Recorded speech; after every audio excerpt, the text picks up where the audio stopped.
Today we're going to be working on the Lexus. We've got 180,000 mile service to do, so what does that comprise of? When buying a vehicle, especially a used vehicle, it's always a good idea to have the owner's manual included.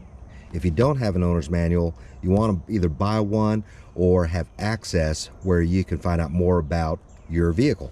One of the things that has been a little surprising to me is I don't really see a maintenance interval chart.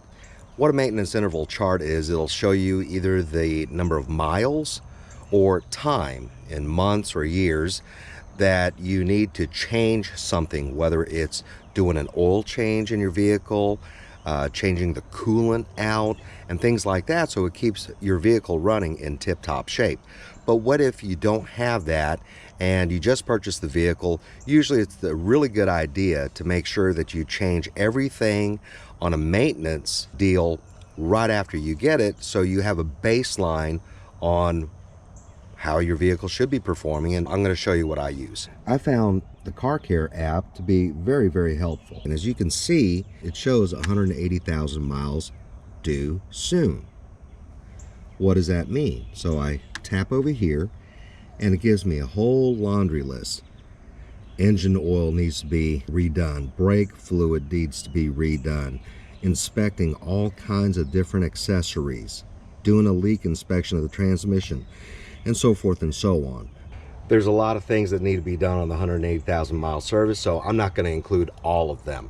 What I'm going to show you is the ones that you can do relatively simply at home as a DIYer.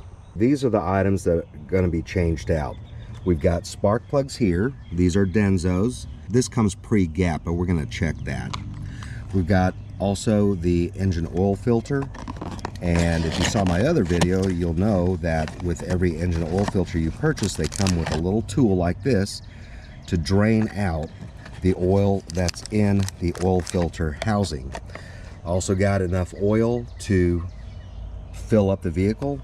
We also have a cabin air filter that we're going to be replaced, as well as the engine air filter that's going to be replaced.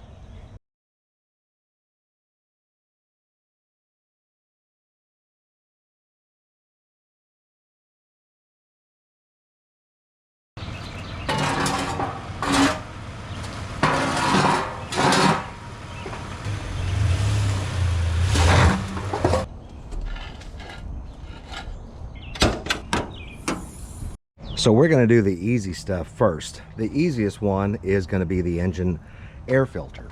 It's covered underneath all these plastic panels. Just pick that up, get it out of the way. And it resides right here. So I'll pull it out. Just a couple of clips to undo. And this whole thing just slides back and up. And there's the air filter.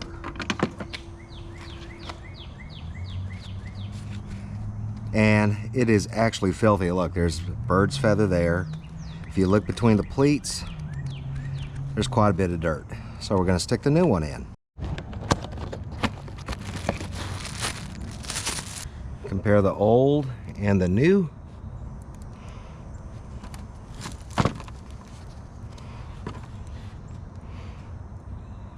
About the same. Stick that back in there where the rubber part is on the outside. Slide it down in and then reattach. So anybody can do that. I don't know if you can see that, but look at all the debris that came out of the old engine air filter. Yeah, that is what's stopping this mess from getting into the engine. So your engine air filter is incredibly important to make sure that it stays clean and maintained regularly. Next easiest thing to do is change out the cabin air filter. I'm on the passenger front side, and here's the glove box opened up. Got a little light here so you can see. You may have a shelf that's in the way of the access panel to the cabin air filter. So we just have to figure out a way to get this out, and it should just be inserted in some slots to pull it out. There we go, got that out of the way. And this is the panel that is going to need to be pulled out.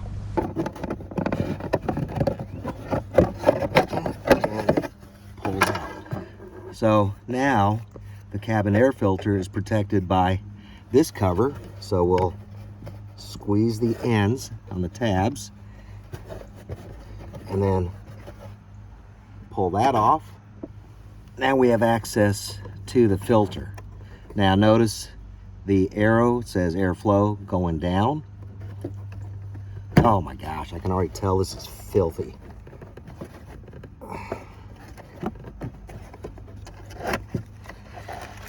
Oh my gosh. Look at that. That is incredibly filthy. Ew. So this thing prevents all this junk from getting into the cabin. Imagine having to breathe that. Look how filthy and gross this is. Oh man. Airflow going down. Here's the old one. And this has got a charcoal filter in it. So that should do even better. We'll go ahead and stick this one, new one, in there. Seat it all the way.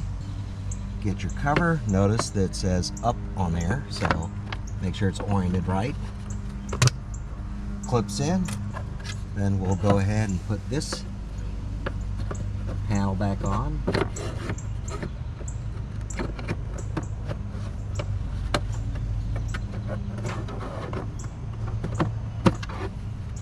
Stick that corner in first, line it up, and then push it down. And then we go ahead and put our tray in. There's just a couple of slots that goes down into here, and we're all done. Next is the oil change. We're going to need a drain pan for the oil. We'll need the oil filter wrench itself. We've got an oil drain plug gasket. We've got a 14mm socket, a ratchet, a pick set to help get the O-rings off of the old oil filter, and then your oil. What I like to do is untighten the oil fill cap. So it introduces a little bit of air, and when I drain the oil, it'll come out faster.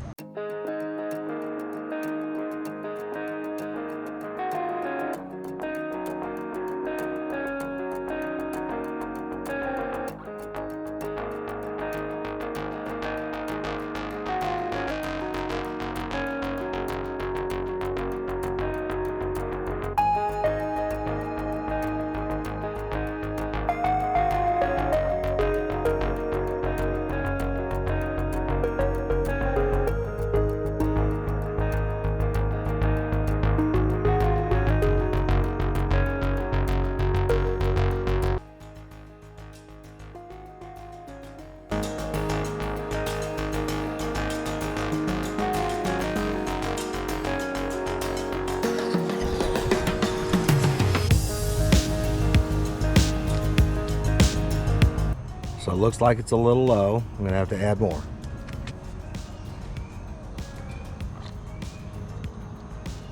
I've been pretty lucky so far. I have not had to add any engine oil to this Lexus. I mean, some of these are known to consume oil, but I haven't had to do anything. So got another rest of the quart, so that's 6 quarts together, all together. And I'll crank her up, let it run for a few minutes so the oil can circulate, and then I'll check it.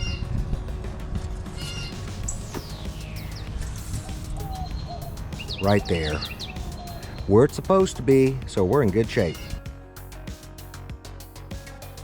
So I have no idea when the spark plugs were changed last. I'm gonna pull out the front 3 spark plugs. So this is a V6, okay? And a V6 engine has got 3 cylinders on each side. That's where your spark plugs go.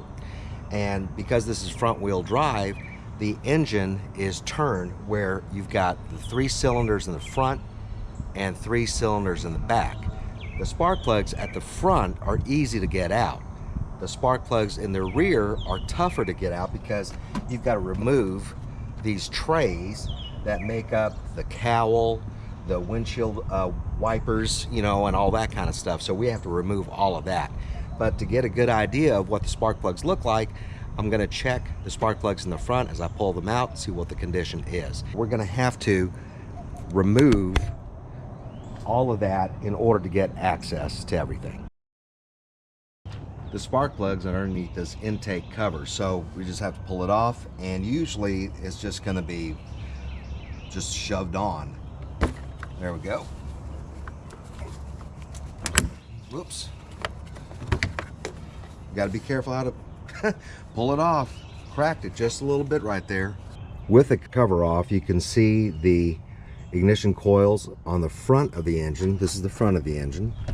And underneath there are going to be the spark plugs way down there. And underneath this is the rest of the spark plugs. So that's why it's a little bit of a challenge to get to the back side. You have to remove this, but in order to remove this, you've got to remove these trays, those decks. So what I'm going to do is pull these, check the condition of the spark plug, and compare it to the new ones, because again, I don't know if the spark plugs have been changed out recently or if they're old. So the level of work that I need to do all really depends on the condition of these spark plugs on the front of the engine. The top of the engine is actually pretty filthy, so I'm going to try to clean up some of this mess, because I certainly don't need that debris falling into the hole where the spark plugs are at. So I don't know if this is looks like it's maybe an old oil leak, but I'm going to try to get this cleaned up as best I can before really getting into it. All right, now that I got that cleaned up a little bit, this is not an engine detailing video, obviously, but each of these ignition coils have got a 10mm bolt to it, and we'll have to unplug it as well as take the bolt out. We're going to do this one by one and check each of the spark plugs when I pull them out.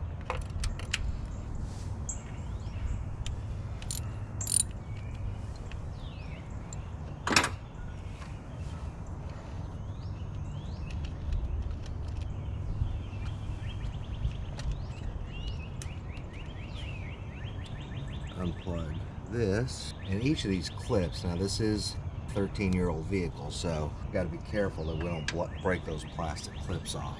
Very interesting.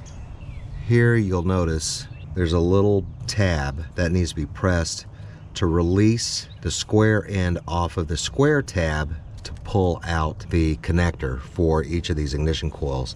This is interesting though. I don't know what that's all about, but the car runs fine. So I'm just gonna get some electrical tape and tape that up. Oh, that one broke. Boy, this is all kinds of brittle. Man, that is so brittle. Okay, so we got to make sure that no debris falls into that spark plug well.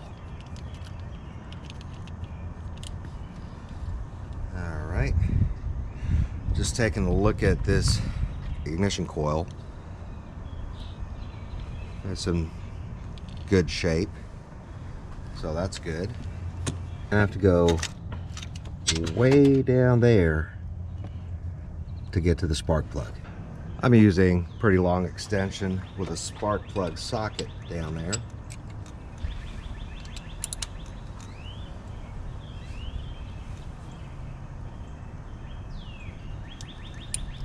Boy, previous maintenance, they really believed in tightening everything.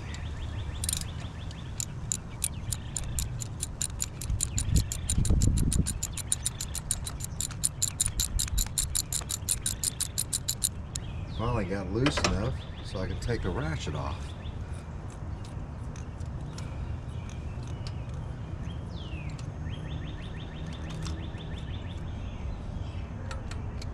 All right, let's take a look at the spark plug.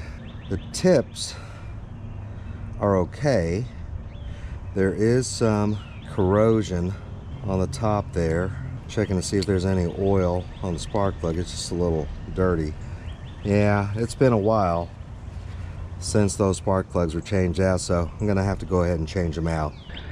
I'm gonna use a thickness gauge to check the gap for the spark plug, the old spark plug, and it's supposed to be 0.044 inches or 1.1 millimeters. Now the way this thing works is each one of these has a certain thickness, and so all I have to do is add it up. So I go with the thickest one here at 0.035, and I'll add 0.009 to it to get the 0.4 right there. 0.009 plus 0.035 would be 0.044, and then 0.88 millimeters plus 0.23 millimeters equals 1.1 millimeters. So I take these two, put them together, and that end is what I'll use to check the gap between the tip of the spark plug, and it's a little bit narrower than that. We'll check the new spark plugs. Take the protective cover off. There's the gap, and these came pre-gapped from the factory, and it is at 0.044. So I'm going to double check this for each one of the spark plugs.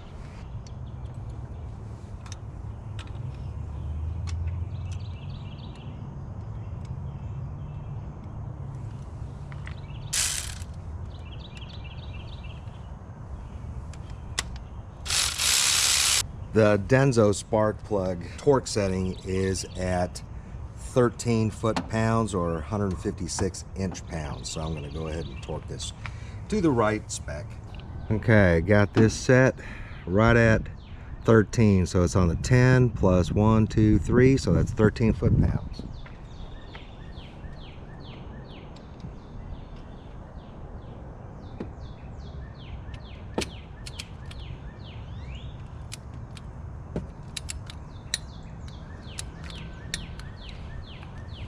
Good. I'm having to take the cowl off to get side of the back side of the motor. I've already taken the plastic clips out. I took the windshield wipers off. 14 millimeter socket basically to get the wipers off of there. And now I'm just trying to get this plastic tray, or this cowl, off this plastic tray, and it's being held in by some clips.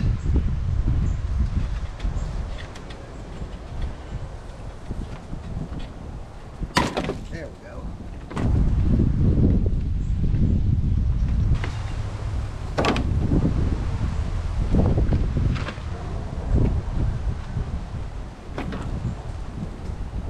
Now I've got to take the rest of that motor off for the wiper assembly.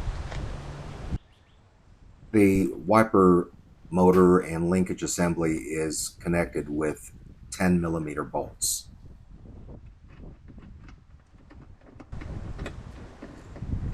Acting handsome today. We were just talking about it. Whatever.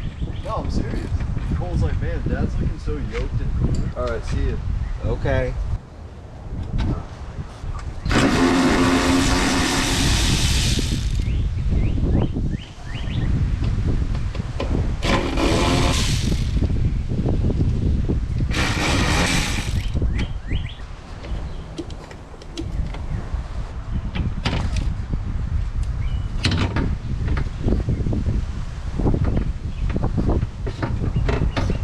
The wiper motor connector is actually located on the underside of the linkage assembly. So basically I just took it out, flipped it over, and removed the connector from the assembly. The wiring harness is clipped in with a plastic clip, and I just use some pliers to squeeze the end to push it through.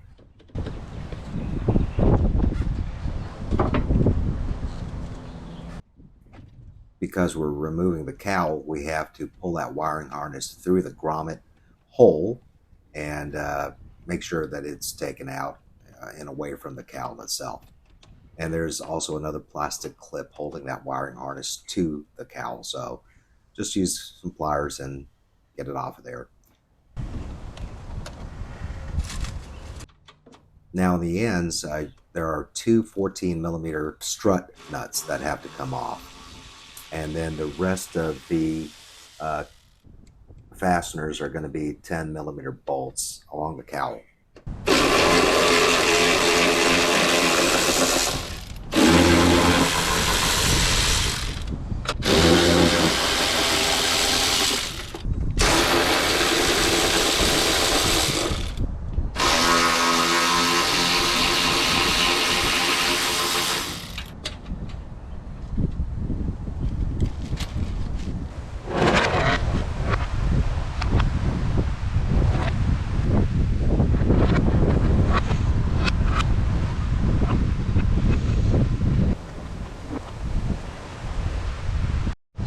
Now I got that tray out of the way.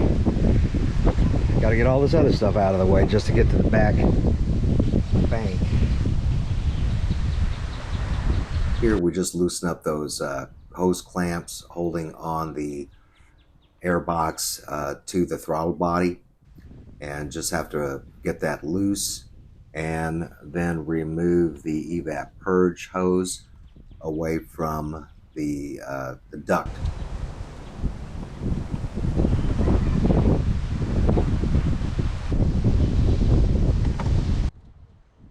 You'll also want to disconnect the PCV hose, and off to the left is the little vacuum hose for the brake booster. And then there's four 10mm bolts holding the throttle body onto the intake. Just be careful when you're pulling them out not to lose those bolts.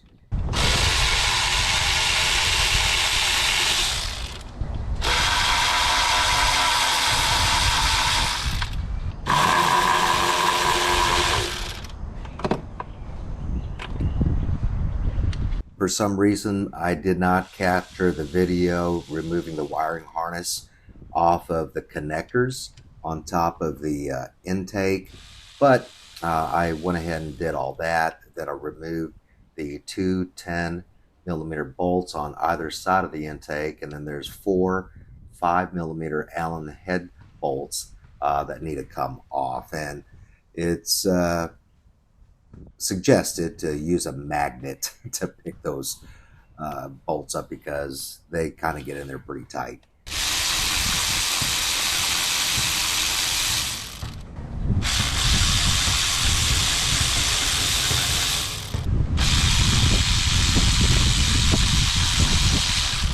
Now there is a bracket on the driver's side of the intake that needs to be undone, and there's a 12mm bolt that needs to be removed. And then on the passenger side at the rear of the intake is a hidden 12mm bolt that needs to be uninstalled. And once you get that uninstalled, then you can remove the intake manifold off of the intake.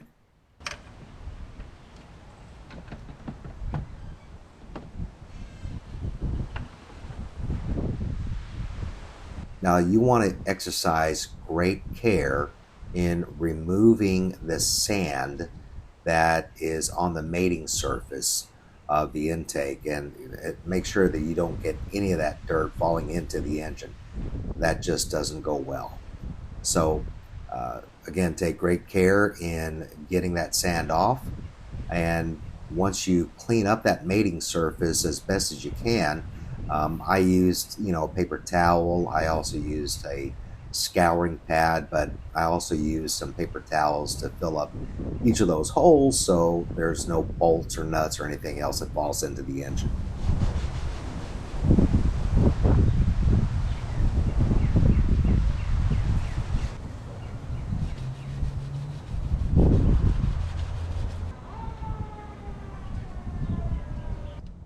Now it's just like the front, where you remove the 10mm bolts from the ignition coils, pull them up, and using the 5/8 inch spark plug socket to remove the spark plugs.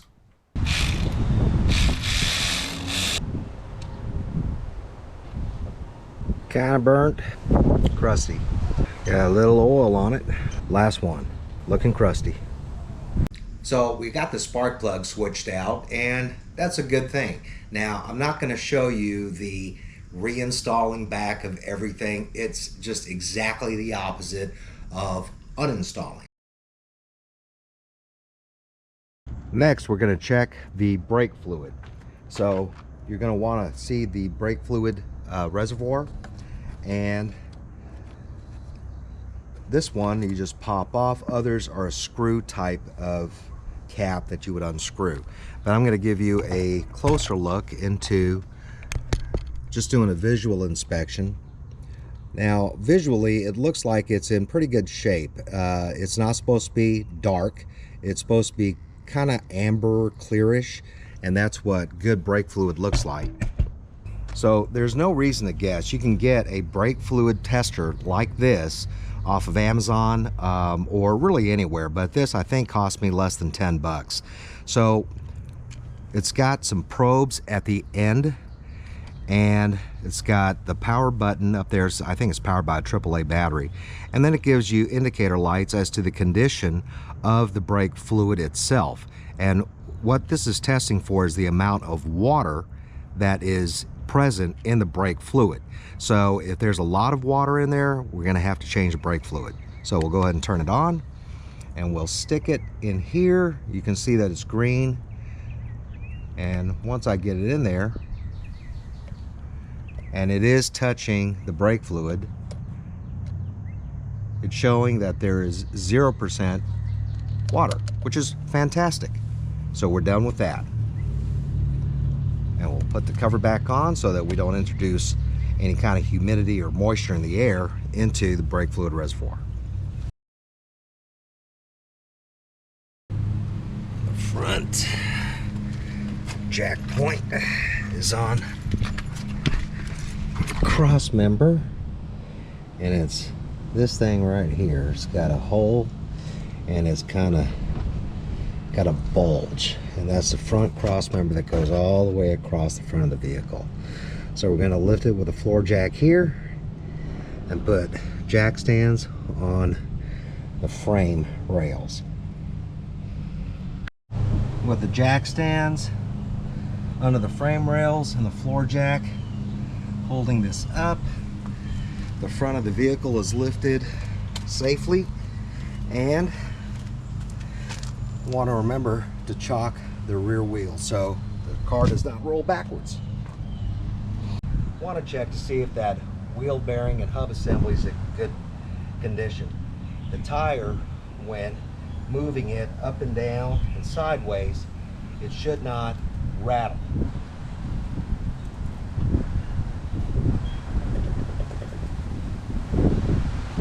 Okay, so that's good.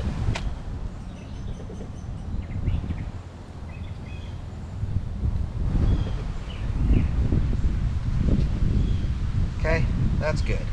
Jacking point for the rear is where that little hump is on the cross member, and the jack is right below it. So that is the rear lifting point on a 2011 RX350. Good.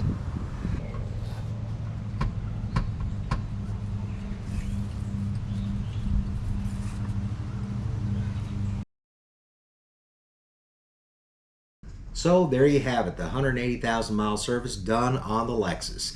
So it cost me about $128 to get the spark plugs, the oil filter, the engine air filter, and the cabin air filter. And granted, I have the tools, but if you saw in the video, basically it was a lot of the 10mm sockets, 14mm socket, screwdrivers, things like that. Typically common tools that you probably already have. So as a DIYer, it cost me under 130 bucks and about 8 hours of my day to go through that whole 180,000 mile service. Now, if you were to take it to a Lexus dealership, with everything that they would charge you, you're looking probably more in the $900 to $1,000 range. So, you know, it is a luxury SUV. And typically you're going to pay luxury maintenance prices too. Now, we got that car used, obviously, and it's within our budget. And to maintain it and care for it, I want to make sure it fits into my budget, which it did. So I'm very happy with how it turned out. So hopefully you learn from this. This is something that you definitely can do at home, provided that you have the tools and the basic knowledge to get it done, the gumption to do it. Or if you're good like some of my other friends are at writing checks, you know, you could go that route also. But anyway, I do appreciate you watching. If you stay with me this long, thank you so much. And if you haven't yet subscribed, if I brought value to you, hey, hit that subscribe button and share it, like it, you know, and of course, any questions or comments that you have, put them in the comments box. I will post all of the product links in the description box below in case you're interested. I am an Amazon affiliate, so I do earn a small commission. So I appreciate the support. Until next time, you have a good one.